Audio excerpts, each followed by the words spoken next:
दोस्तों, आज हम बनाने जा रहे हैं वृंदावन के पेड़े। वैसे तो इसका नाम वृंदावन के पेड़े है, लेकिन यह भोपाल में बन रहे हैं, इसलिए भोपाल के पेड़े कहलाएंगे। इसके लिए हमने यह सांची गोल्ड फुल क्रीम वाला दूध लेके आ गए हैं। ये देखिए, टोटल 12 पैकेट लाए हैं। और ये बड़ी कढ़ाई हमने गैस पर रख दी है। अभी इसमें सारे पैकेट खोल कर डाल देते हैं। पहले हम इसमें 1 गिलास पानी डाल देते हैं। ये हमने कढ़ाई में डाल दिया 1 गिलास पानी, जिससे कि दूध कढ़ाई में चिपके ना। और अब सभी पैकेट खोलकर इसमें डाल देते हैं। तो देखिए दोस्तों, हमने इसमें 10 पैकेट खोल लिए हैं और 2 पैकेट हम अलग से गर्म कर रहे हैं। 2 किलो दूध में 400 ग्राम मावा बनता है, इसलिए ये जो 10 पैकेट हैं इसमें लगभग 1.25 किलो मावा बनकर तैयार हो जाएगा।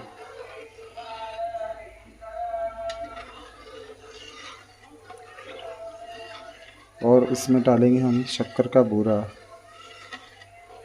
बस इसमें और कुछ नहीं पड़ता है। वृंदावन के पेड़े शुद्ध मावे के बनते हैं।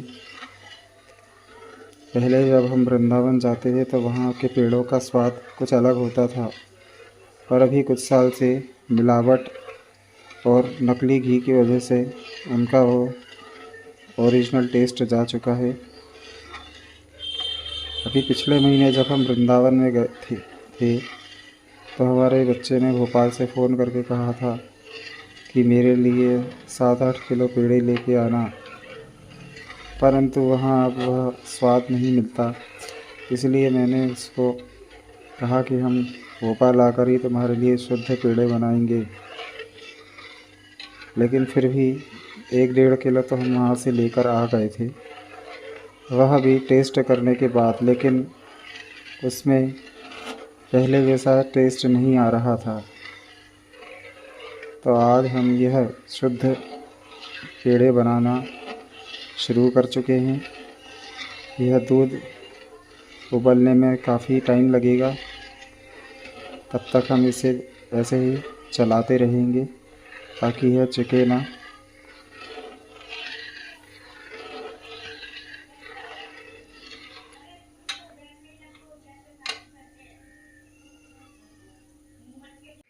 देखिए दोस्तों, ये दूध 2-3 घंटे से उबल रहा है और आधे से भी कम हो चुका है।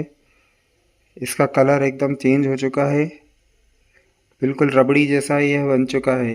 अगर हमें रबड़ी बनानी हो तो इस स्टेज पे इसे बंद कर सकते हैं, लेकिन हमें बनाने हैं वृंदावन के पेड़े, इसलिए हमें इसे मावा बनने तक और उठाना पड़ेगा।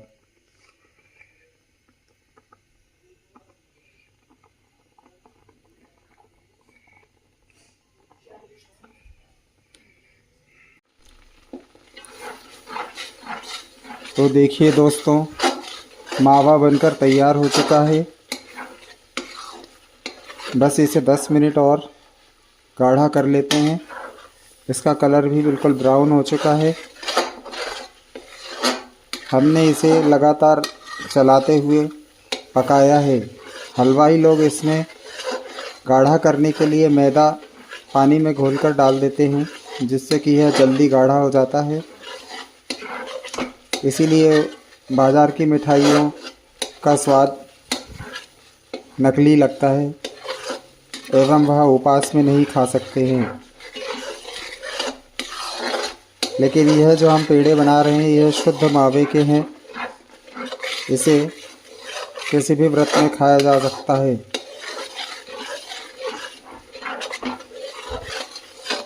बस यह 10 मिनट और पकाएंगे, जिससे कि यह थोड़ा टाइट हो जाए, और ठंडा होने के बाद यह एकदम मार्केट जैसा कड़क मावा हो जाएगा। इसमें अलग से घी वगैरह मिलाने की ज़रूरत नहीं है। मार्केट में जो पेड़े मिलते हैं उसमें नकली घी मिला लिया जाता है। जैसे कि आजकल सुन ही रहे हैं, तिरुपति बालाजी में जो सूअर एवं मछली के तेल से बना हुआ नकली घी भगवान को प्रसाद के रूप में लड्डू बनाते हैं, उसमें उपयोग हो रहा था। तिरुपति बालाजी का मामला तो प्रकाश में आ गया, लेकिन लगभग देश में सभी मंदिरों में और तीर्थ स्थानों में इस तरह के नकली घी से बनी हुई मिठाइयाँ ही बेची जा रही हैं। त्योहारों पर भी जो हम मिठाई की दुकानों से मिठाइयाँ खरीदते हैं, उसमें यह सब नकली घी और मावे का ही उपयोग किया जाता है। हमारे शहर भोपाल में भी जो सबसे फेमस मिठाई की दुकानें हैं, उन पर भी कई बार छापा पड़ चुका है। उनके किचन में भी नकली घी और मिलावटी वस्तुएं पाई गई हैं।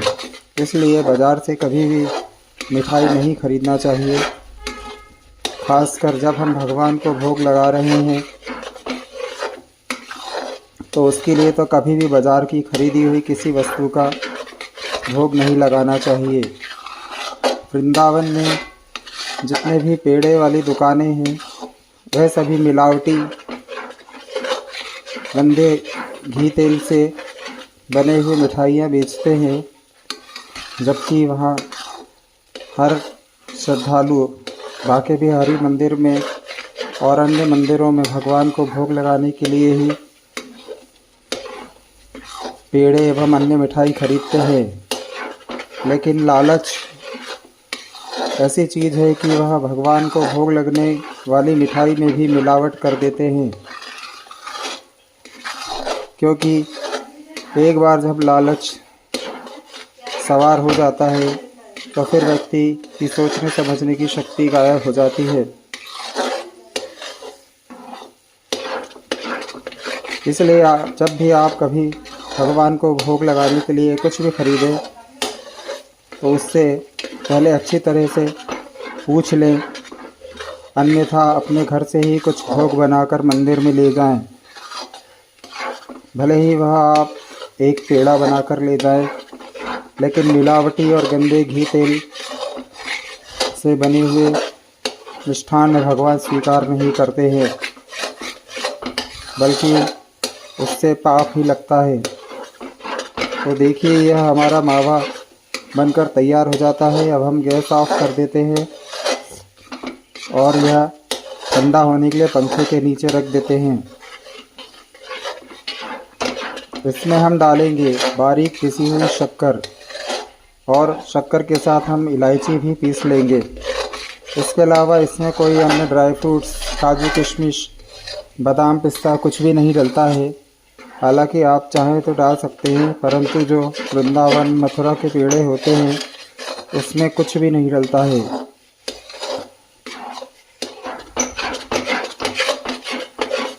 तो चलिए हम गैस को बंद कर देते हैं, क्योंकि यह काफ़ी टाइट हो चुका है। यह जो आप नीचे थोड़ा बहुत दिख रहे हैं, यह लगातार चलाने के बावजूद नीचे जो दूध चिपक जाता है वह है, परंतु इससे इसके स्वाद में कोई अंतर नहीं आएगा, क्योंकि हम लगातार इसे चलाते चले आ रहे हैं। अगर इसे छोड़ दिया जाए तो जले का स्वाद आने की आशंका रहती है। जो भी ये नीचे चिपका हुआ है, इसे ज़्यादा खुरचना नहीं चाहिए, ऊपर ऊपर से ही इसे चलाते रहना चाहिए। तो यह हमारा मावा बनकर तैयार हो चुका है। यह हमने आधे लीटर के 10 पैकेट यानी 5 लीटर दूध से तैयार किया है। लगभग यह 1.25 किलो से 1.5 किलो के बीच में मावा बनकर तैयार हो चुका है। इसमें हम सिर्फ आधा किलो के करीब शक्कर पीस कर डालेंगे, क्योंकि मावे की खुद की मिठास होती है और ज़्यादा शक्कर डाल देने से वह खाने में अत्यधिक मीठा लगता है। वृंदावन में भी जो पेड़े मिलते हैं वर्तमान में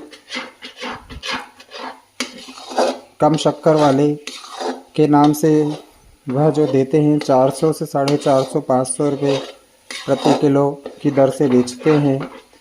और जो बिल्कुल बिना मावे वाले और अधिक शक्कर वाले होते हैं वह 200 रुपये किलो में भी दे देते हैं। अब आप ही बताइए, ऐसी चीज़ का भगवान को भोग लगाने से तो अच्छा है कि भोग लगाया ही ना जाए,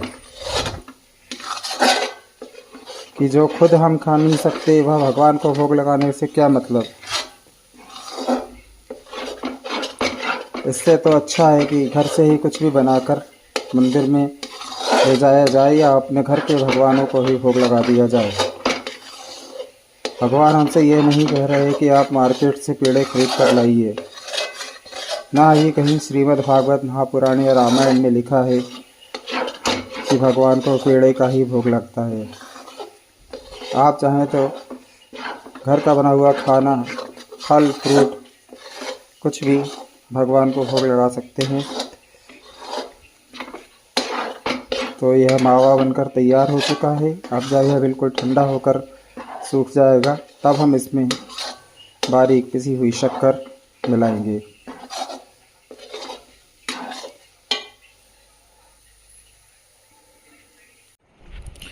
तो दोस्तों देखिए, हमने यह अपना बना हुआ शुद्ध मावा एक तसले में निकाल लिया है। यह पूरी तरीके से ठंडा हो चुका है और हमने लगभग 250 ग्राम शक्कर, उसमें 10 छोटी इलायची और 2 बड़ी इलायची जिसे डोडा कहते हैं, डालकर बारीक पीस लिया है। इस मावे के लिए यह चीनी पर्याप्त है। ज़्यादा मीठा पेड़े अच्छे नहीं लगते हैं। यह हमारा मावा 1.5-2 किलो के बीच में है। अब हम इसमें यह चीनी मिलाकर अच्छी तरह से मिक्स कर लेते हैं।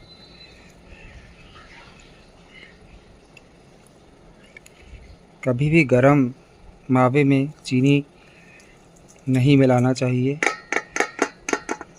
उससे चीनी एकदम तुरंत घुल जाएगी और पेड़े गीले हो जाएंगे। थोड़ी थोड़ी करके हम इसमें चीनी मिक्स करते जाते हैं।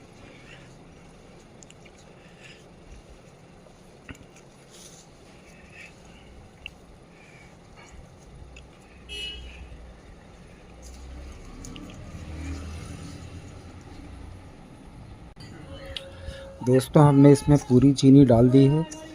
अब इसे अच्छी तरह से आटे समान उसन कर एक डो तैयार कर लेंगे।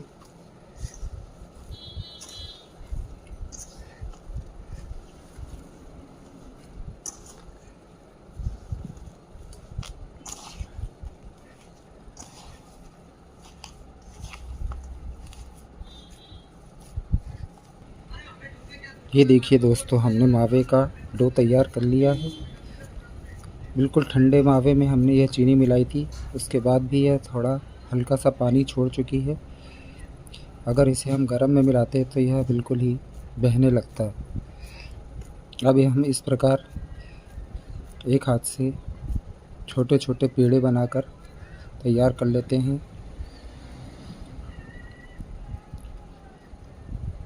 देखिए,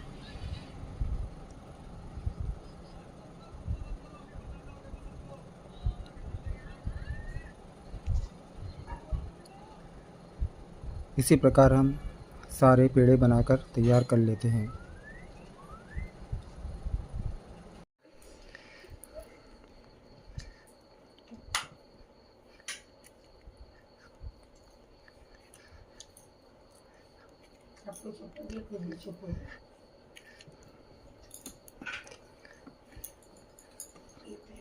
ये पिस्ते में हरा कलर क्यों नहीं दिख रहा हैगा? ऐसे जले हुए टाइप के पिस्ते क्यों है? ये रोस्टेड वाले हैं क्या? वीडियो में बोल सकते हैं लोग। हाँ, रोस्टेड रहते हैं, नमक वाले नहीं नमक वाले नहीं है, ये असली वाले हैं। कहीं कहीं जैसे कत्थई टाइप के दिख रहे हैं ना।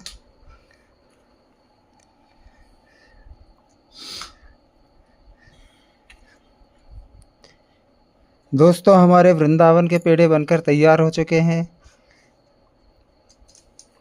इन्हें हमने पिस्ते के द्वारा सजा दिया है। अब हम इसे भगवान को भोग लगाएंगे।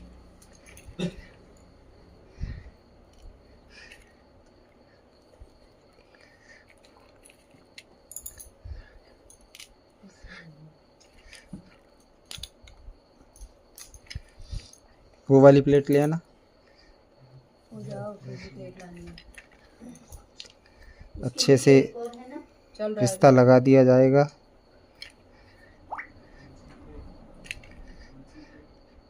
देखियोगे कहीं पे तो भी। कहाँ रखे है?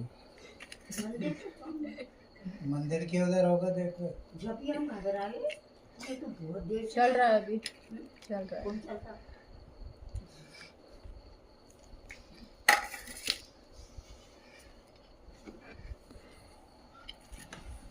एक प्लेट पिस्ता लगा चुके हैं। अब यह दूसरी प्लेट में भी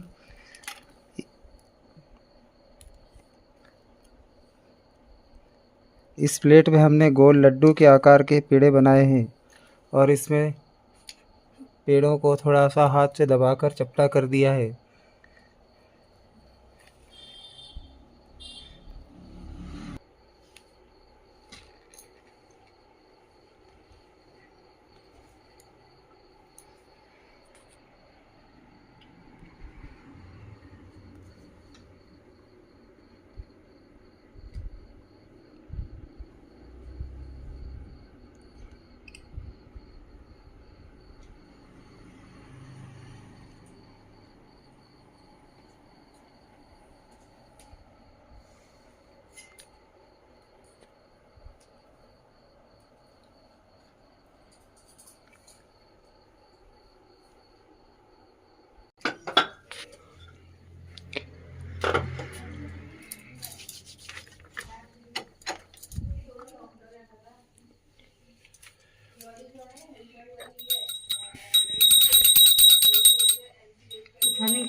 कटोरी में रखो, इसमें मत रखो, कटोरी है ना। लो।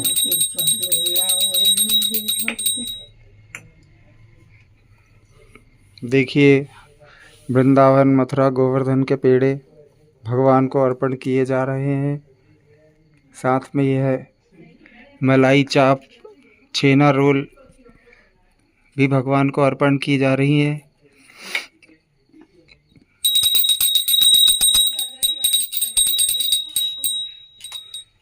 पूरे में जल घुमा दिया।